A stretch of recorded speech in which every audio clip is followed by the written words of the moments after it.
একটুখানি ডানা, ছোট্ট শরীর, তবুও বুক চিতিয়ে বিশাল এক ট্র্যাক্টরের সামনে দাঁড়িয়ে গেল এক মা পাখি। কোনো ভয় নেই, কোনো দ্বিধা নেই, শুধু একটি লক্ষ্য, গোটা দুনিয়া মুখোমুখি হলেও নিজের সন্তানদের রক্ষা করতে হবে। ঘটনাটি ভাইরাল হয়ে ছড়িয়ে পড়েছে সামাজিক মাধ্যমে।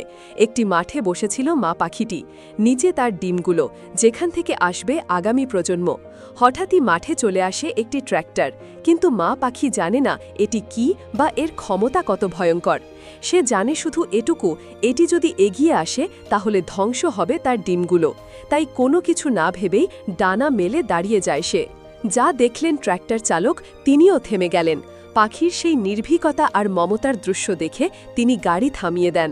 হয়তো তিনিও একজন বাবা, তাই অনুভব করতে পেরেছিলেন মায়ের ভয়, ভালোবাসা আর দায়িত্ববোধ। পাখিটি কথা বলতে পারে না, কিন্তু তার ডানা দুটো যেন বলে উঠছিল, আমার সন্তানদের কিছু করো না। এই ঘটনা শুধু একটি মা পাখির সাহসিকতা নয়, এটি মানুষের মানবতাবোধের জাগরণ। আজও মানুষ থেমে যায় ভালোবাসার সামনে, শ্রদ্ধা করে নিঃশব্দ আত্মত্যাগকে। মা পাখির মতো এক প্রাণীর ভালোবাসা আর ট্র্যাক্টর চালকের মতো একজন মানুষের বিবেক এই দুনিয়াকে আজ একটু হলেও সুন্দর করে তোলে। এটাই তো প্রকৃত ভালোবাসা, এটাই মানুষ হওয়ার পরিচয়।